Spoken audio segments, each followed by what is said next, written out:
Avec le réchauffement climatique, le renard roux monte de plus en plus au nord et se retrouve en concurrence avec le renard polaire sur certains de ces territoires.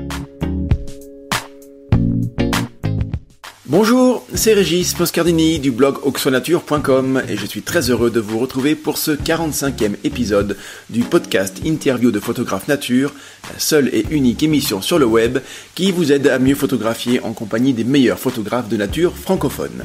Pour ce 45e épisode, je reçois le photographe Philippe Garcia.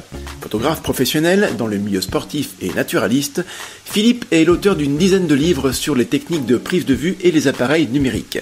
Ces images de nature ont été sélectionnées et exposées dans les festivals de photo nature les plus prestigieux comme ceux de Namur ou de Montier-en-Der.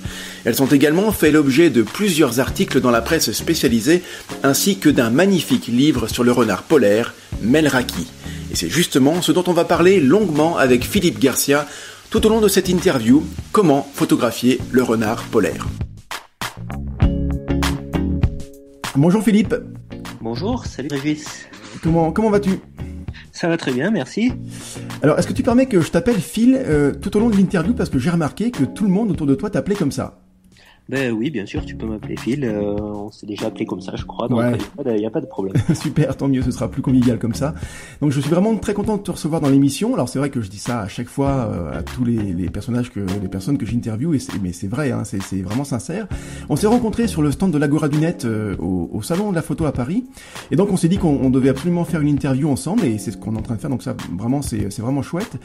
On va évidemment longuement parler de ton projet photo qui est lié au renard polaire photographié que tu as photographié en Islande. Alors donc, surtout, je préviens les auditeurs, faut pas arrêter d'écoute maintenant en vous disant que le renard polaire ne vous intéresse pas parce que c'est vraiment trop loin et trop exotique et inaccessible.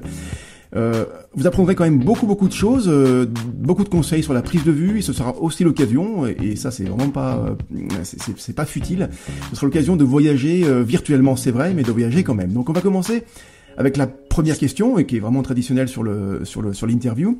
Voilà, donc moi j'ai très envie de connaître ton parcours photo, notamment qu'est-ce qui t'a construit, qu'est-ce qui t'a amené à démarrer la photographie. Donc dis-nous Phil, d'où vient ta passion pour la photo nature ? Bah écoute, tout simplement, moi je suis né dans les Pyrénées, dans un petit village des Pyrénées, et j'ai toujours été très proche de la nature, forcément. Mon père, mon oncle étaient chasseurs, et puis ils étaient tout le temps dans la nature.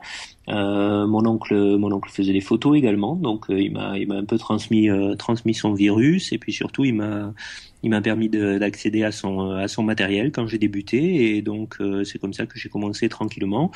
Et en fait, l'animalier, ça a été ce qui m'a attiré en premier, on va dire. D'accord, donc c'est vrai que c'est quand même souvent un petit peu ce genre de réponse qu'on a, et moi c'est pareil, hein, ça paraît logique aussi. C'est le fait de baigner plus ou moins jeune dans ce milieu-là, forcément, peut créer des vocations. C'est le cas pour toi, c'est le cas pour beaucoup de monde. Donc tu pratiques autant la photo nature que la photo de sport. Est-ce qu'il y a des similitudes, des techniques similaires entre ces deux types de photos ? Oui, tout à fait. Oui, donc je pratique la photo de sport, notamment tout ce qui est sport extrême, le VTT, le ski, des choses comme ça. Beaucoup de sports de montagne. Et effectivement, il y a beaucoup de points communs. D'une part, l'emploi des objectifs qui sont souvent des longues focales, même si c'est pas tout à fait toujours les mêmes focales qu'on utilise en animalier et en sport, mais c'est plutôt des longues focales. Donc ça permet d'être à l'aise avec ce genre de matériel. Et puis quand on fait de la photo en montagne aussi, que ce soit de la photo nature ou de la photo sportive ou tout type de photo qu'on peut faire dans ces conditions-là, on a aussi la connaissance du milieu, le placement sur le terrain, choisir ses angles en fonction de la pente, en fonction de plein de choses. Qui sont utiles toujours de pratiquer, que ce soit dans une discipline ou dans l'autre. D'accord, donc en fait voilà, sur le côté matériel, on a bien compris que c'était, grosso modo la même chose par rapport aux longues focales notamment. J'imagine qu'aussi sur le réflexe, on a plutôt intérêt à avoir un réflexe qui soit, dans les deux cas, photo de sport et photo animalière, un réflexe qui soit plutôt véloce et qui supporte pas mal les chocs, ou en tout cas les conditions extérieures. Oui, alors les chocs on évite, bien sûr il vaut mieux. On retrouve tout à fait les mêmes caractéristiques entre les réflexes qui sont bons en photo de sport et ceux qui sont bons en photo animalière. C'est généralement le même type de matériel effectivement, avec un très bon autofocus et avec une bonne rapidité, une bonne rafale. D'accord. Est-ce que c'est ton métier, la photographie? Oui, absolument, oui. D'accord, donc tu vis de ça. Donc des deux alors du coup, photo de sport et photo de nature, t'essayes d'avoir un mix des deux? Oui, alors je fais plusieurs types de photos, essentiellement du sport et de la nature, effectivement. Mais bon, ça m'arrive aussi de faire quelques portraits ou d'autres petits travaux qu'on peut me demander, des photos en studio notamment. On se rapproche tout tranquillement du renard polaire, hein, on va évidemment en parler. Mais juste avant, je voudrais que tu fasses l'inventaire de ton matériel photo. En gros, qu'est-ce qu'il y a dans ton sac? Alors, qu'est-ce qu'il y a dans mon sac? Dans mon sac, il y a deux boîtiers Canon parce que je travaille en Canon depuis très longtemps. Donc, en ce moment, j'utilise un 5D Mark III et un 7D Mark II. J'ai choisi ces deux appareils parce que ils me permettent d'une part d'avoir les deux formats de capteurs. Donc, des Quand tu larges. parles de format de capteur, je te coupe film, quand tu parles de format de capteur, c'est un format APS-C et un capteur plein format, hein. Donc voilà, tout à fait. D'accord. Donc ça me permet avec un seul objectif, on va dire, de pouvoir avoir deux variations de focales différentes. J'ai choisi aussi ces deux boîtiers parce ils sont compatibles, ils sont très proches en termes de design et en termes de poids et de batterie également.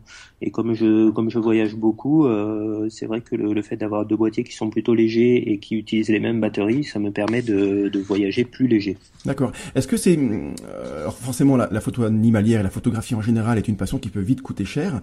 Est-ce que c'est vraiment alors on va pas pousser les gens, quoique c'est Noël bientôt, là on est en début décembre 2016, donc forcément on pense aussi à des achats, mais est-ce que c'est vraiment un bel atout que d'avoir deux boîtiers? J'imagine que dans une situation où il faut changer d'objectif rapidement, le fait d'avoir deux boîtiers, donc deux objectifs différents montés sur l'un et sur l'autre, permet d'être plus réactif. Est-ce que tu confirmes ça, ou finalement c'est pas forcément nécessaire? Oui, tout à fait. Ça permet effectivement, dans certaines situations où on peut se préparer à l'avance, d'avoir deux focales prêtes à shooter. Et puis, ça permet aussi quand on voyage, quand on part de longue période à l'étranger comme moi, de partir avec deux boîtiers au cas où il y en aurait un des deux qui aurait un problème. Effectivement, c'est toujours plus rassurant d'en avoir deux. Oui, bien sûr. Et puis après, c'est vrai que c'est forcément un coût, mais on peut considérer que le deuxième boîtier peut être acheté d'occasion ou être comment dire, d'une gamme, en tout cas un petit peu en dessous que le premier. Donc voilà, ça peut être aussi envisagé comme ça. Ouais. Alors dans mon sac, tu vas trouver un 16-35. Donc ça, c'est pour les paysages. Un 16-35 sériel de chez Canon.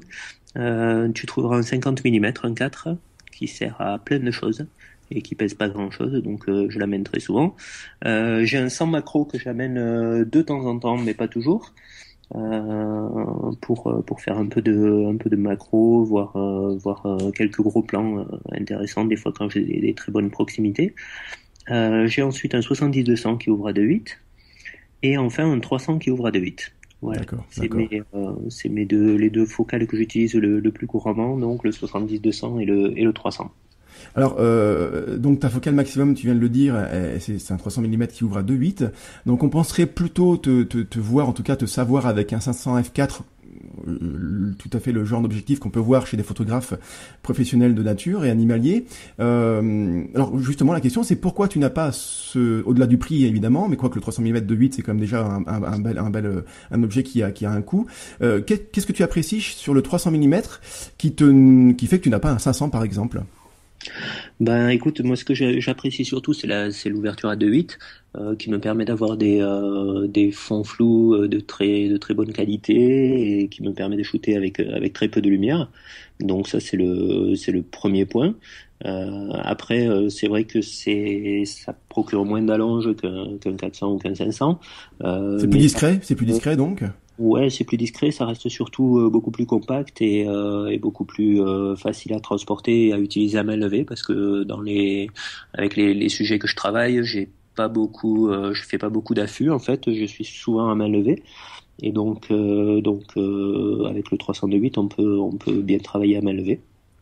J'ai une très bonne qualité optique et puis bon, surtout je pense que ce qui est déterminant dans mon choix, c'est que je suis pas il y a beaucoup de photographes animaliers qui vont rechercher toujours à faire des gros plans des animaux, et moi c'est pas vraiment mon cas. Moi, j'aime bien aussi faire des photos avec des plans un peu plus larges, avec des plans où on voit le paysage et l'animal dans le paysage. Voilà, je m'accoutume tout à fait du 300. Quand l'animal est un peu trop loin, ben j'en profite pour essayer de composer avec le paysage qui est autour. Ouais, c'est intéressant comme point de vue parce que c'est vrai qu'on a plutôt tendance à réfléchir, à penser avec la course à la focale, c'est-à-dire avoir la plus longue focale possible, ce qui peut être, c'est vrai, intéressant, hein, quand on photographie des animaux qui sont assez farouches. Mais il faudrait peut-être parfois aussi plutôt penser à la course à l'ouverture. Et c'est vrai que l'ouverture à 2.8, c'est vraiment formidable, hein. On pourrait penser qu'entre 2.8 et 4, il n'y a pas une grande différence. Et en fait, si, hein, ça fait vraiment une belle différence quand on est dans un environnement très sombre, de pouvoir ouvrir à 2.8, des fois, ça change vraiment la photographie, hein. Oui, tout à fait. Mais moi, c'est très très rare que j'utilise mon 300 à plus fermé que 4. Ah oui, d'accord. J'utilise quasiment tout le temps entre 2.8 et 4. D'accord, c'est ça, ouais. D'accord. Si j'étais limité à 4, ça me limite. ça tirait, quoi. D'accord. Écoute, et des accessoires un petit peu, non, que tu utilises régulièrement. Alors j'imagine le trépied quand même, puis d'autres choses. Oui, bien sûr, le trépied avec une rotule pendulaire, ça pour tous les cas où je suis en affût, ou du moins en point fixe, on va dire. Ce que j'utilise le plus souvent, on va dire, parmi mes accessoires, c'est quand même la housse anti-pluie, parce que en Islande, ben on a quand même pas mal de jours de pluie, et comme j'aime bien ces ambiances un peu brumeuses, un peu pluvieuses, ben il est absolument impossible que je m'empêche de shooter ces jours-là. Donc pour sortir ces jours-là, ben j'ai besoin d'une bonne housse. Niveau ergonomie, hein, j'ai une housse également, je l'utilise parfois, je trouve qu'on perd beaucoup en ergonomie, c'est-à-dire qu'on a moins facilement accès aux boutons, la lisibilité est beaucoup plus difficile sur l'écran arrière. Comment tu gères, toi, cette difficulté-là? Moi, je suis assez habitué à shooter avec, on va dire, et donc les boutons, je les retrouve assez naturellement, puisque je mets mes mains sous la housse, hein. Donc j'ai une housse dans laquelle on peut passer les mains à l'intérieur. Donc les boutons, même si je les vois pas, je sais où ils sont, je les trouve au toucher. Après, c'est vrai qu'on peut pas tellement avoir accès dans de très bonnes conditions aux écrans. Donc voilà, on peut pas vérifier en permanence si sa photo est bien exposée ou mal exposée. Des fois, on se rend pas bien compte, mais bon, on jette un œil à l'histogramme de temps en temps, et puis voilà, on prend le risque éventuellement d'avoir fait une petite erreur de réglage. Bien sûr. Je retiens le conseil que tu donnes en filigrane, c'est-à-dire qu'il faut vraiment connaître son appareil sur le bout des doigts, ce qui est pas forcément difficile, hein. Les quelques fonctions de base, celles qu'on utilise le plus souvent. Et quand je dis connaître sur le bout des doigts, c'est pas au sens figuré, c'est vraiment au sens propre, hein, comme tu l'as dit, hein, savoir où vont les doigts, sur quel bouton, sans avoir à regarder. Et ça s'apprend à force de photographier, et il faut s'entraîner, et très régulièrement. Et ça, c'est vraiment souvent le point qui fait la différence. Ouais. Si je peux me permettre, ce qui est intéressant aussi, c'est de bien paramétrer son boîtier, notamment tous les boutons qui permettent d'avoir des fonctions personnalisées, ou de personnaliser une fonction sur tel ou tel bouton. Moi, j'ai plusieurs boutons comme ça qui me servent de raccourci, on va dire, entre guillemets, sur certaines fonctions, et effectivement, c'est intéressant de bien avoir l'habitude et de bien maîtriser toute la gestuelle, forcément, qui est liée à la prise de vue. Et tu sais de quoi tu parles, parce qu'on en reparlera à la fin de l'interview, hein, faut bien rester avec nous. Tu sais de quoi tu parles, parce que justement tu as sorti 2 livres aux éditions Erol sur comment bien utiliser son Canon D80D. Oui. Et puis son Canon aussi 750 et 760, c'est bien ça, hein? Ouais, c'est bien ça. Ouais, c'est ça. Ouais. Ouais. Donc voilà, donc quand tu parles de personnalisation de menus, tu connais vraiment ton sujet là-dessus. Et bien encore une fois, il faut prendre le temps d'aller fouiller dans les menus, dans son mode d'emploi qui est pas toujours très agréable à regarder, parce que c'est quand même pas, ou alors d'acheter un livre comme toi tu as fait pour pouvoir connaître son appareil vraiment précisément. Allez, on va parler à présent longuement du renard polaire, parce que c'est vraiment ton sujet actuellement, et depuis vraiment pas mal de temps. Tu as sorti récemment un magnifique livre sur ce renard, que tu as photographié en Islande, et j'ai eu la chance de feuilleter ton livre donc au salon de la photo. Ce livre, tu l'as appelé Melraki. Alors d'où vient ce titre original? Bah écoute, Melraki, c'est tout simplement la traduction c'est le nom du renard polaire en islandais. C'est sans doute un des premiers mots que j'ai appris en islandais puisque j'ai été en Islande pour essayer de rencontrer, de photographier cet animal. Et c'est vrai que les gens avec qui j'ai pu converser là-bas, j'ai été, je leur ai, on a souvent parlé de Melraki ensemble, et donc c'est un mot qui est vraiment rentré dans mon vocabulaire personnel, même si c'est pas un mot français ni anglais. C'est vrai que du coup la racine, on imagine bien que c'est ni une racine latine ni une racine anglo-saxonne. Hein. C'est vraiment, ça n'a rien à voir avec le mot renard, quoi. Mais bon, en tout cas, ça sonne bien et ça interpelle. Et d'où voilà, je trouve que ça fait un très beau titre. En fait, comme beaucoup de mots islandais, c'est un mot qui est composé de plusieurs racines. D'accord. Et donc en fait, étymologiquement, ça voudrait dire rôdeur des Landes. Donc c'est composé de la racine qui veut dire rôdeur et de la racine qui veut dire lande. Ah, excellent, d'accord. Alors tiens, j'ai une petite question piège. Est-ce que tu pourrais nous le prononcer en islandais, le mot Melraki? Parce que là, on le prononce à la française, mais est-ce qu'il y a une prononciation particulière en islandais? Melraki. Ah, bien, ah oui, Il suffit de rouler un peu le R et d'appuyer un peu sur la deuxième syllabe. D'accord, et ça fonctionne, super, merci. Allez, on fait les choses dans l'ordre, hein, et on va commencer par mieux connaître le renard, parce que quand on veut photographier une espèce qu'on connaît pas beaucoup, avant d'aller sur le terrain, il faut évidemment connaître vraiment l'espèce, le côté naturaliste des choses. Allez, dans quelle zone du monde est présent ce renard? Bah écoute, le renard polaire, il est présent dans tous les pays, on va dire autour du cercle polaire, c'est-à-dire l'Islande évidemment, les îles du Spitzberg, tout à fait au nord de la Scandinavie, c'est-à-dire au nord de la Norvège notamment, la Sibérie, le nord du Canada et le Groenland. Et ce sont des sous-espèces qui sont à chaque fois dans ces zones-là, ou c'est la même espèce qui a été c'est la même espèce et ils peuvent avoir des fois quelques toutes petites différences de comportement. De comportement, d'accord, pas forcément physique.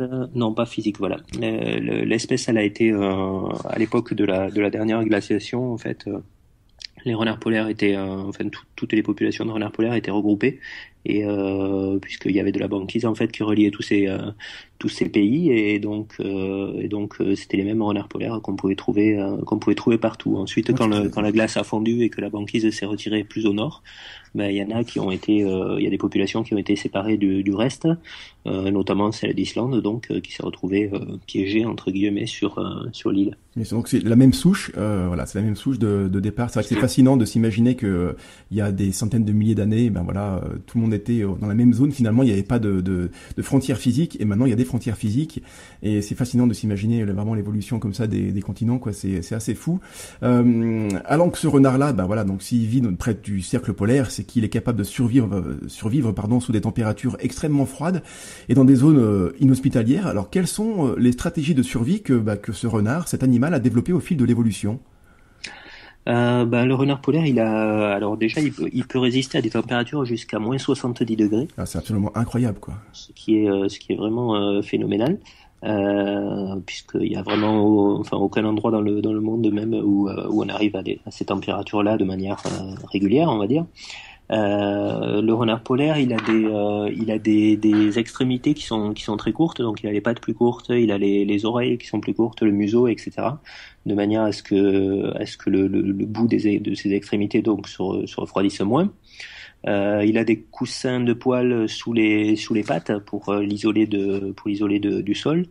Il a un système de circulation sanguine qui est très évolué aussi, et qui est très très long par rapport à la taille de son corps en fait.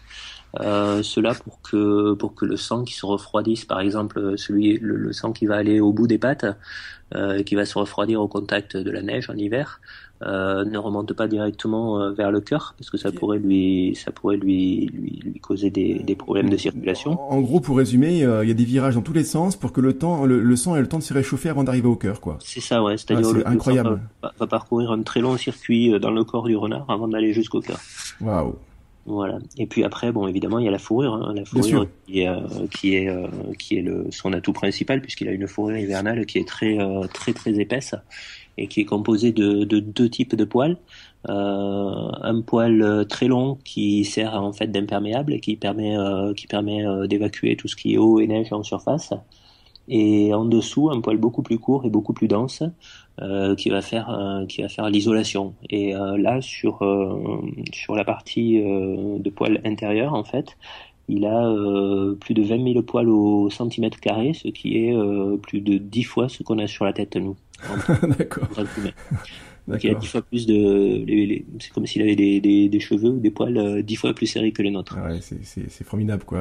Ouais, non, c'est absolument, ça me fait penser à l'ours blanc, quoi, l'ours polaire. Et lui, pareil, il a ses poils qui sont creux, hein, je crois, donc du coup, ça fait de l'air dans le poil, et cette air fait de l'isolation supplémentaire. Voilà, c'est autant de stratégies de survie qui sont vraiment fascinantes, et l'évolution aboutit à des choses comme ça hyper évoluées, et c'est rien que pour ça, il faut vraiment respecter à fond ce genre d'espèce, quoi. Absolument, ouais. La couleur de son pelage passe du très sombre, voire même noir, au blanc immaculé. Est-ce que justement ce changement, alors chez un même sujet bien sûr, hein, est-ce que ce changement de couleur au fil de la saison fait aussi partie de ses adaptations à l'environnement et en tout cas au froid?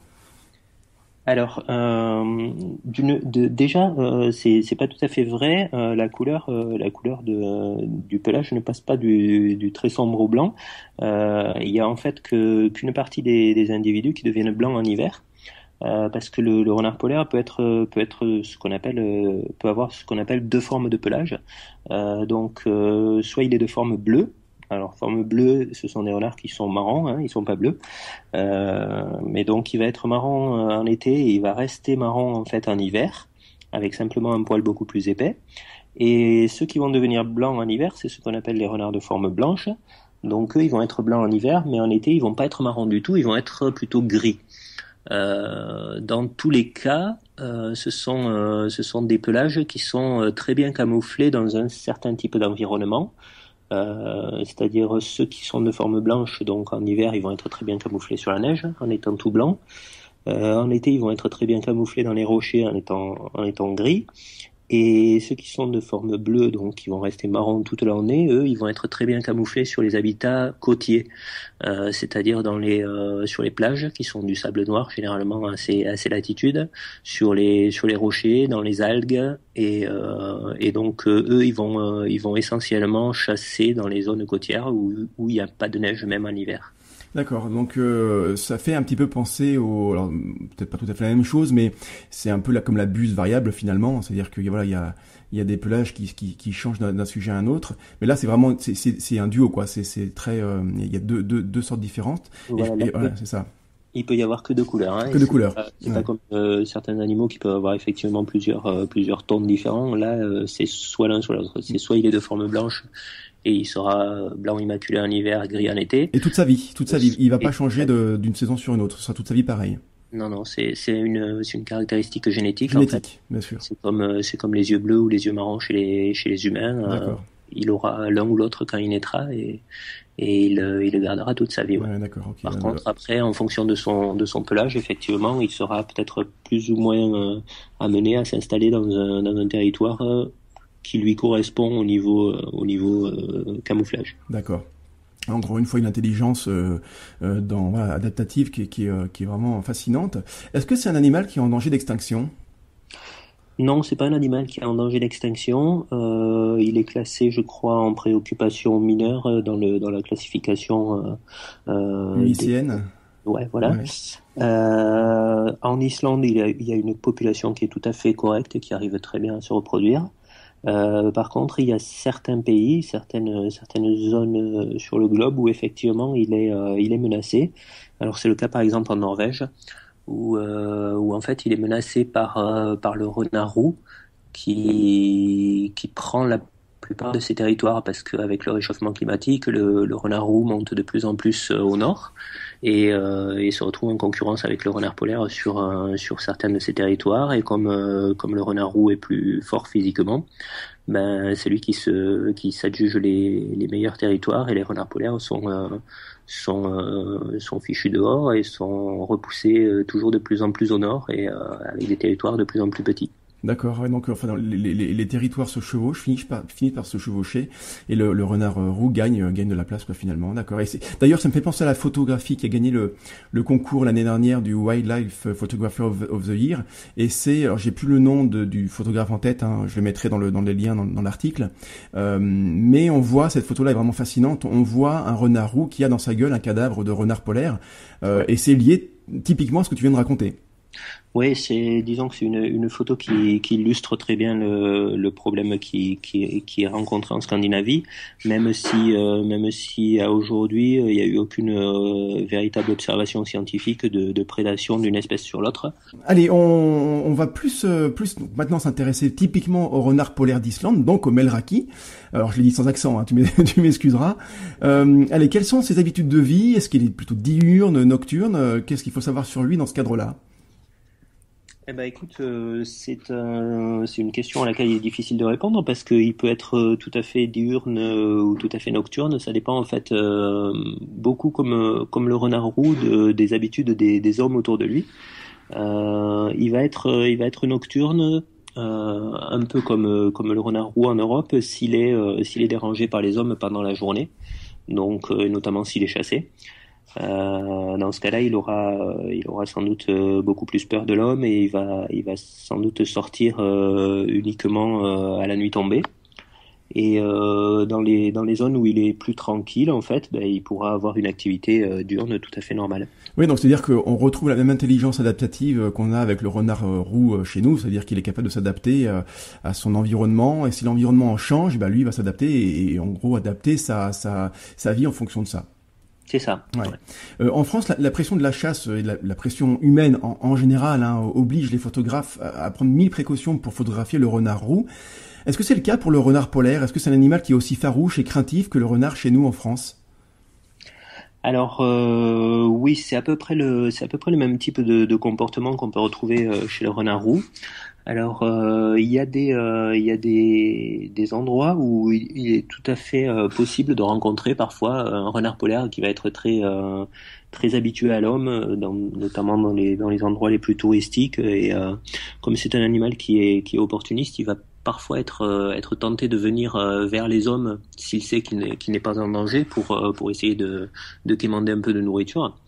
Et dans ces endroits-là, on peut effectivement croire que le renard polaire est facile à photographier. Mais en fait, quand on veut vraiment le photographier dans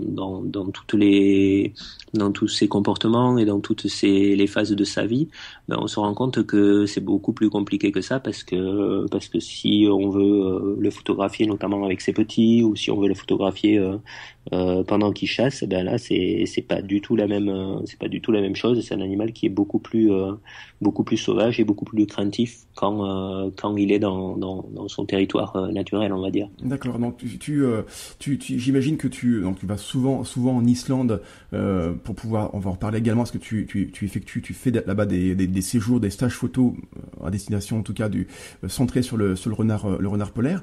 Comment tu t'y prends pour effectuer tes repérages en plein cœur de l'Islande et donc augmenter tes chances de voir l'animal? Bah écoute, à partir du moment où tu travailles dans une zone où les renards ne sont pas habitués à la présence de l'homme, la seule méthode que j'ai trouvée qui fonctionnait, c'est d'aller dans la zone où tu penses pouvoir apercevoir les renards et puis de faire beaucoup de repérages aux jumelles pour essayer de les dénicher.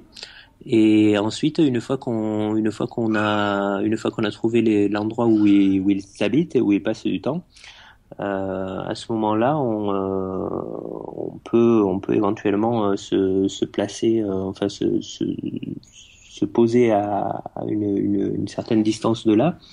Donc moi généralement j'installe une tente et je reste plusieurs jours sur le terrain. Et chaque jour, je vais en fait aller m'installer sur leur territoire, à l'endroit où je pense avoir des chances de faire ma photo. Et je vais attendre qu'ils s'habituent un petit peu à ma présence. Donc finalement, ce sont les mêmes techniques qu'on peut utiliser en France métropolitaine, c'est-à-dire qu'il faut d'abord observer, en tout cas savoir où il se trouve avec des indices de présence. Une fois on imagine un endroit potentiel, on s'y pose, on observe, et puis après on y reste, voilà, pour augmenter ses chances de prise de vue, et puis réfléchir et penser à ses photos. Finalement, c'est à peu près la même technique, quoi. Oui, dans le principe, c'est la même technique. La seule différence, je dirais, qui est quand même de taille, c'est qu'en Islande, il n'y a pas de végétation. C'est-à-dire, ce sont des terrains qui sont très dégagés, où il n'y a pas d'arbres. Ce sont des landes, des espèces de landes à perte de vue. Ouais, c'est vraiment de la lande, mais très rase, donc il y a même pas de gros buissons, il y a rien qui dépasse les 20 centimètres de hauteur. Et donc en gros, à partir du moment où on rentre sur le territoire d'un renard polaire, le renard polaire il est au courant que vous êtes là. Et donc on peut pas faire comme on fait en France, de planter un affût et de se cacher à l'intérieur, parce que la moindre modification sur son terrain, elle est tout de suite repérée. D'accord. Donc il faut vraiment procéder avec il faut vraiment le mettre en confiance, en fait, parce que de toute façon si on essaie de se cacher, on sera toujours repéré. Ouais, tu veux dire que l'habille-beau de là-bas, faut pas y penser du tout, quoi. Bah, ça peut marcher avec certaines espèces, mais ouais. Pas avec le renard polaire. Pas avec le renard polaire, là. Je pensais à lui particulièrement. Là, vraiment dans des moments où il est très occupé, ouais. S'il a trouvé à manger, ou s'il est en train de chasser, ou tout ça, des fois on arrive à approcher un petit peu sans qu'il s'en rende compte, mais d'une manière générale, ça marche pas. Non. D'accord. Alors, je voulais parler avec toi des réglages à faire sur son appareil photo pour pouvoir, faire ses prises de vue pour le renard polaire. Mais je me rends compte que ma question est très générale, et justement, il y a encore pas très longtemps, je parlais avec un lecteur de mon blog de l'intention photographique, et donc je peux pas te demander de me dire quels sont les réglages à faire s'il y a pas vraiment d'intention photographique derrière, quoi. Mais je veux dire, si tu veux faire un portrait de renard sur un renard, on va dire par exemple qui se fait un petit peu, qui prend la chaleur du soleil et qui est posé tranquillement, quels sont les réglages que tu vas faire? Bah écoute, d'une manière générale, moi je travaille soit en manuel, soit en mode AV, c'est-à-dire priorité au diaphragme, avec une très grande ouverture, donc entre 2,8 et 4 en général.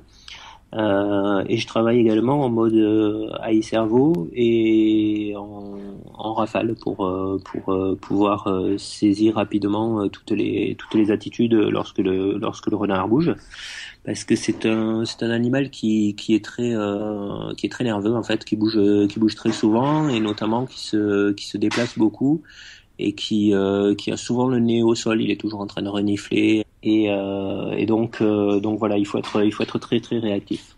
Je voulais qu'on parle également d'une grosse problématique qui revient souvent sur des espèces qui ont des couleurs vraiment très marquées, sombres ou claires. Comment tu arrives à gérer l'exposition, en tout cas les difficultés d'exposition sur un animal qui peut être sombre et sur un environnement plutôt clair, ou l'inverse, hein. On a vu que tu as dit qu'il y avait des animaux, des sujets qui étaient clairs, et quand le fond est sombre, comment tu fais pour gérer ces gros contrastes de couleurs et d'exposition?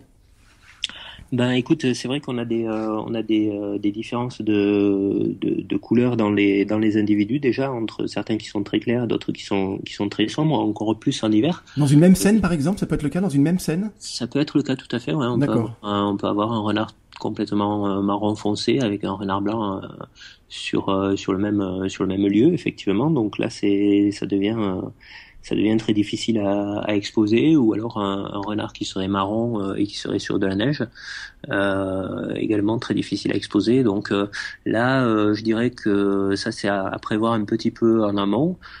Si les conditions de luminosité ne sont pas amenées à changer trop radicalement, le mieux c'est de travailler en manuel, donc de faire éventuellement plusieurs essais pour trouver la bonne exposition en mode manuel, et puis à ce moment-là on peut rester sur cette exposition pour toute la série de photos.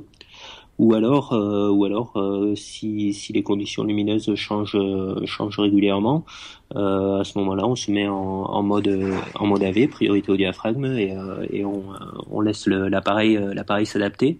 Mais effectivement, quand on vise un sujet sombre sur un fond clair comme la neige, il faut dans ce cas-là surexposé d'un bon diaphragme, voire un diaphragme et demi pour compenser la réflexion de la neige en fait. Ouais, donc évidemment c'est comme tu l'as dit, c'est aussi l'expérience qui joue beaucoup parce que voilà, ces différences d'exposition peuvent être des fois problématiques pour l'appareil qui lui a du mal à bien exposer du noir et du blanc en même temps, donc c'est compliqué pour les capteurs. Donc effectivement, il faut faire des essais et travailler comme tu l'as dit. Quelles sont les attitudes intéressantes à photographier chez le renard polaire, ou en tout cas celles qu'il ne faut pas rater? Bah, comme je te disais, c'est un animal qui a souvent le museau au sol. Donc en fait, je dirais que ça c'est une attitude qui est pas très intéressante justement, le museau au sol, pardon. Par contre, donc dès qu'il va lever la tête parce que il va percevoir un bruit ou un mouvement ou simplement pour surveiller autour de lui, pour regarder un peu s'il est toujours en sécurité. À ce moment-là, on va déjà avoir des attitudes qui sont beaucoup plus photogéniques. Ça veut dire que là, il faut absolument être concentré tout le temps et avoir l'œil dans le viseur constamment et prêt à déclencher, parce que il suffit qu'on retire un petit peu le regard du viseur, et si lui à ce moment-là il décide de lever la tête pour renifler, sentir ce qui se passe, voilà, c'est un peu mort quoi. Donc ça doit être assez éprouvant finalement au niveau de la concentration, non? Ouais, tout à fait. Ouais, il faut être toujours sur le qui-vive effectivement, parce que ça peut devenir intéressant très vite, et en même temps ça peut être assez banal pendant de longues minutes. Donc c'est vrai que si on n'est pas attentif, des fois on peut rater des situations intéressantes. Il peut y avoir des interactions entre les individus aussi qui peuvent être très furtives. Ils peuvent se regarder, ils peuvent jouer, ils peuvent se simuler des bagarres, des choses comme ça. Donc ça, il faut être également très rapide. Et puis après, il y a tout ce qui est scène de chasse également, puisqu'ils ont aussi des interactions avec d'autres animaux, notamment tous les oiseaux qui vont chasser, par exemple. Ouais, donc là, il faut connaître évidemment l'espèce. Comme tu l'as dit, c'est un animal qui est très vif, donc c'est peut-être assez difficile d'anticiper un mouvement particulier. Mais à force de l'observer, de le connaître, j'imagine que tu as pu repérer une attitude qui te dit tiens là, il va commencer à chasser par exemple, ou il va commencer à jouer. Oui, tout à fait. Bah après, on s'en rend compte assez vite. On voit bien dans quel état d'esprit il est. C'est un animal qui a des longues périodes de repos, donc c'est vrai que quand il est dans une période où il cherche avant tout à économiser son énergie et à se reposer, bon, il y a peu de chances qu'on ait ce genre d'attitude-là. Par contre, oui, en général, quand il a ses petits ou quand il y a plusieurs individus ensemble au même endroit, là, effectivement, on peut s'attendre à avoir des interactions intéressantes entre les. Bien sûr, bien sûr. Est-ce que tu as une anecdote intéressante à nous raconter sur une prise de vue que tu as peut-être ratée d'ailleurs, ou que tu as formidablement bien réussi? Est-ce que tu as un truc comme ça à nous raconter? Bah écoute, ce qui me revient, alors je sais pas, j'en ai sans doute plein d'intéressantes, mais une qui me revient souvent en mémoire, c'est une renarde dont je surveillais la tanière en fait en collaboration avec les scientifiques qui menaient une étude sur le renard polaire. Et donc il m'avait entre guillemets chargé de surveiller une tanière sur laquelle il y avait une renarde qui avait 5 petits.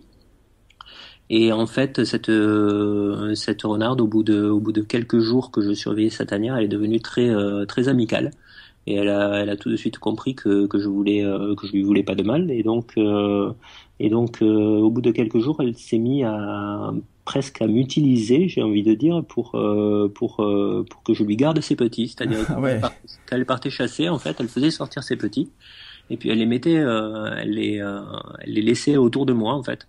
Et donc les petits s'amusaient autour de moi, et elle partait chasser, et comme ça elle savait que personne allait approcher de ses petits vu que j'étais là. Et c'était assez marrant. Je pense qu'elle avait vraiment vraiment compris que je pouvais lui être utile, ou du moins que je lui voulais pas de mal, et donc elle avait un comportement tout à fait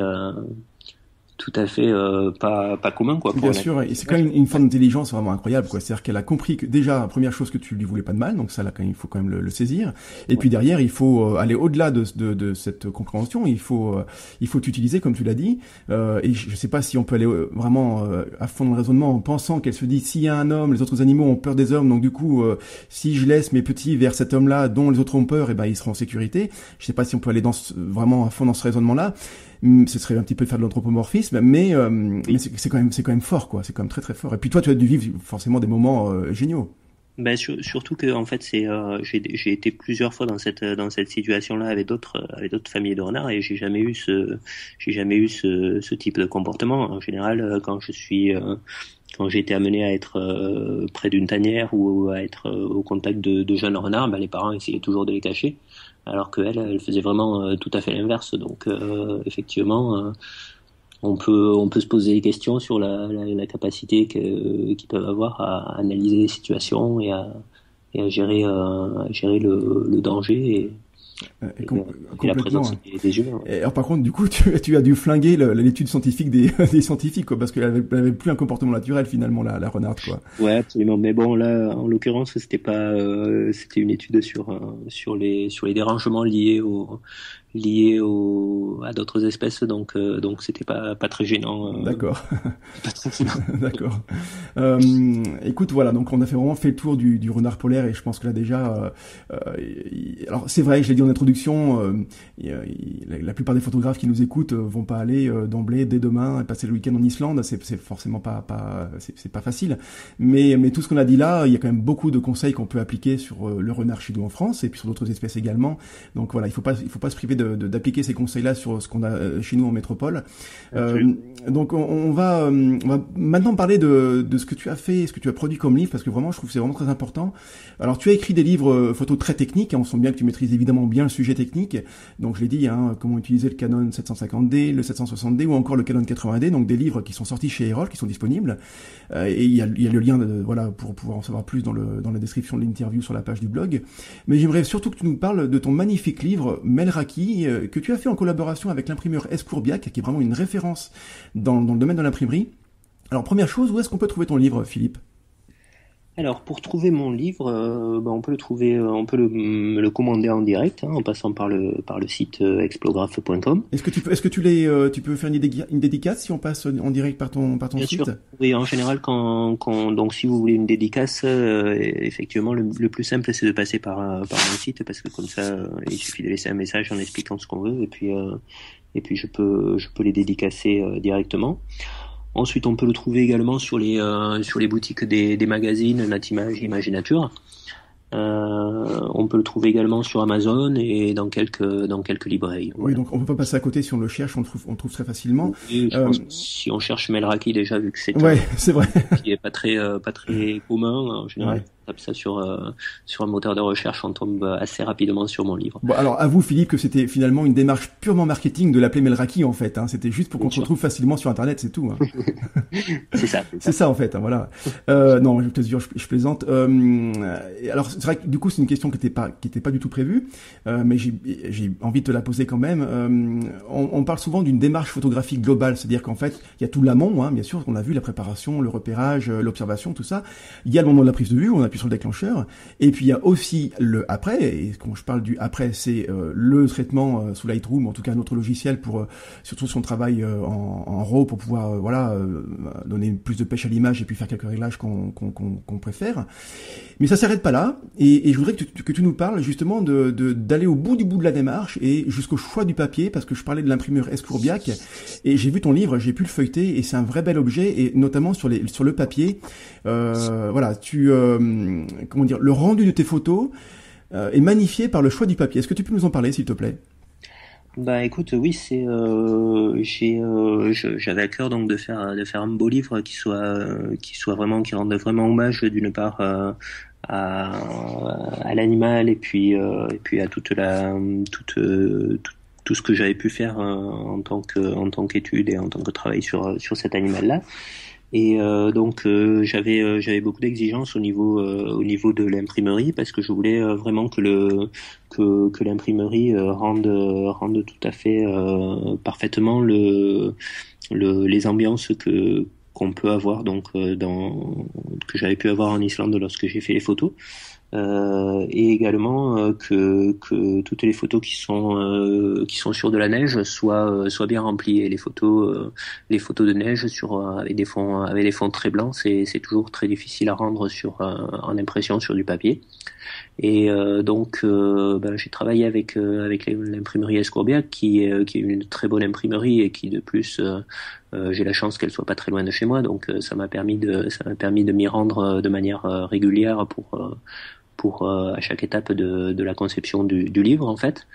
Et donc on a réussi on a fait de nombreux tests et on a réussi à avoir effectivement à trouver le papier qui convenait tout à fait à ce type de photo et les réglages de machine qui ont permis effectivement d'avoir un rendu sur les images de neige quand on a un renard blanc sur de la neige blanche, le tout imprimé sur une feuille blanche. C'est pas évident d'avoir un très bon rendu et voilà, on a beaucoup travaillé, on a réussi à avoir quelque chose du moins qui me satisfait entièrement. Bien sûr, donc c'est vrai que c'est vraiment une vraie démarche artistique, esthétique, et c'est un vrai travail. Et moi, j'aimerais un jour faire une interview, d'ailleurs pourquoi pas avec l'imprimerie Escourbiac, pour pouvoir parler de cette démarche-là, du choix de papier, qui a vraiment une réelle influence dans le positif comme dans le négatif sur le rendu de la photo. Donc ça, c'est vraiment très très important. C'est peut-être un domaine qu'on laisse un petit peu à part souvent parce qu'on pense que c'est pas très important, quoi. Bah oui, il y a ça et puis il y a aussi le fait que c'est toujours difficile d'avoir des papiers spéciaux parce qu'en fait le monde de l'imprimerie c'est quelque chose qui est calibré, on va dire, pour des gros tirages. Quand on fait des livres artistiques comme ça, des livres de photos, c'est des tout petits tirages par rapport à ce qu'ils ont l'habitude de faire. Et donc quand on va voir un fabricant de papier et qu'on lui dit je voudrais telle référence d'un papier très spécial que vous avez pas en stock et je voudrais que vous m'en fassiez pour faire 1000 livres, en général ils vous disent que c'est pas possible. Et donc voilà, moi j'ai eu la chance de pouvoir présenter mon projet aux fabricants de papier, donc qui s'appelle Arctic Paper. C'est un fabricant suédois et donc j'ai eu la chance qu'ils soient séduits par le projet et qu'ils acceptent de me fabriquer ce papier spécial en toute petite quantité en fait. Et c'est vraiment du sur-mesure là. Qui peut pas se faire, voilà, ça peut pas. Tout le monde peut pas faire ça pour chaque livre. Bien sûr, ouais. Non, et le résultat est vraiment à la hauteur de ton travail, de photographe et aussi de ton travail d'artiste sur le choix du papier. Donc c'est vraiment une réussite et je conseille vraiment nos auditeurs et ceux qui lisent l'article d'aller jeter un coup d'œil à ton travail déjà et puis aussi à ton livre. On a beaucoup parlé d'Islande et je t'ai quand même pas posé une question. Qu'est-ce qui t'attire dans cette île-là? Qu'est-ce qui fait que tu as vraiment une attirance pour l'Islande? Bon, écoute, déjà, je suis pas le seul photographe à avoir une attirance pour l'Islande. Je crois qu'il y a beaucoup de photographes et notamment tous les photographes paysagistes qui aiment beaucoup ce pays parce que c'est un pays qui est très sauvage, dans lequel on a des grandes zones, des grands paysages où il y a vraiment aucune trace d'activité ou d'aménagement fait par l'homme. C'est également un pays qui est relativement haut en termes de latitude et donc qui permet d'obtenir des lumières tout à fait excellentes pour faire de la photo sur des longues périodes dans la journée, c'est-à-dire que on a de la très bonne lumière pendant plusieurs heures le matin et plusieurs heures le soir, alors que si on veut avoir la même lumière en France, ça dure 5 minutes le matin, 5 minutes le soir, en gros. Et voilà, donc c'est tout ça qui m'a attiré avant tout, le fait aussi qu'il y ait peu de monde. Dès qu'on sort un peu des endroits touristiques, il y a beaucoup de parties du pays et notamment le fjord de l'Ouest dans lesquels j'habite qui sont très très vides Donc ça permet de rencontrer les animaux dans de bonnes conditions et de pas être gêné par les autres usagers de la nature, comme on dit. Et voilà. Donc, ouais, non, mais c'est très très complet et je comprends évidemment tous ces arguments-là. Enfin, c'est pas dans les arguments, mais tout ce que tu racontes, effectivement, ça donne très envie, du point de vue du photographe, d'y passer du temps.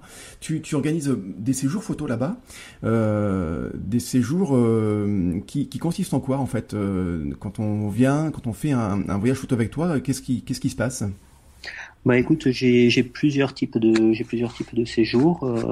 Généralement, c'est des séjours d'une semaine qui sont axés sur la faune ou sur les paysages de ma région d'Islande, c'est-à-dire les fjords de l'Ouest. Je fais pas des séjours dans toute l'Islande. Je fais pas des séjours dans d'autres pays parce que je veux vraiment faire partager. Enfin, faire découvrir aux gens cette région, parce que je la connais bien. Je connais bien les animaux. Je sais très bien ce que je vais pouvoir trouver quand je vais à différents endroits et quand j'amène les gens à différents endroits. Et j'amène pas les gens sur des endroits qui sont des endroits touristiques. Donc c'est vraiment parce que je connais par cœur ces zones-là que je peux me permettre d'y amener des gens, d'une part en toute sécurité pour la faune, et d'autre part avec des très bonnes chances de réussite et de rencontres pour qu'ils fassent des photos.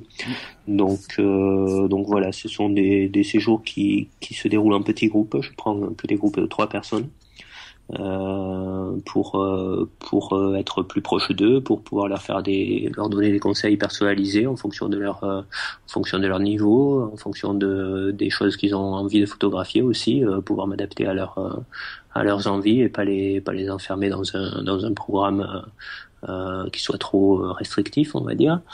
Et voilà, donc le fait d'être en tout petit groupe et avec quelqu'un qui connaît vraiment très bien le terrain, ça cause moins de dérangements, ça permet de faire des meilleures observations, et ça permet, même dans une période finalement assez courte d'une semaine, ça permet de faire énormément de photos par rapport à une période où on irait tout seul en découvrant, quoi, sans connaître vraiment les endroits et tout ça. C'est sûr. Et donc c'est ceux qui ont envie de découvrir cette île et qui ont en plus vraiment l'amour pour la photographie animalière et puis même de nature, c'est vraiment un concept idéal pour eux, quoi. Où est-ce qu'on peut trouver des informations concernant ces stages-là? On trouve toutes ces informations sur mon site qui s'appelle Explographe. Donc explo comme explorateur et graphe comme photographe. Explographe.com. Voilà, il y a des galeries avec toutes les photos, tous les types de photos qu'on peut faire dans la zone où j'organise mes séjours, et puis il y a tous les programmes des séjours qui sont disponibles. Écoute, j'invite encore une fois les auditeurs à aller sur ton site explographe.com, parce que c'est ne serait-ce que pour voir les belles photos et puis pour en savoir plus sur tout ce que tu organises. Philippe, on a fait le tour. Moi, j'ai passé un très bon moment. J'ai appris des choses sur le renard polaire et je suis certain que ceux qui nous écoutent ont aussi appris des choses. Je te remercie infiniment pour ce temps que tu nous as accordé. Merci beaucoup à toi, et surtout continue à faire plein d'interviews de photographes animaliers, parce que moi je les écoute régulièrement quand je reçois ta newsletter, et c'est toujours très intéressant. On apprend toujours énormément de choses sur les différentes espèces, et puis la démarche de chacun, et ça permet de se forger un style particulier, et puis d'enrichir ses connaissances. Merci beaucoup Philippe, c'est très sympa, et c'est vrai que c'est très très motivant pour continuer. Good, je te dis à bientôt, et puis bonne photo à toi et bon courage pour la suite. Merci beaucoup, à bientôt.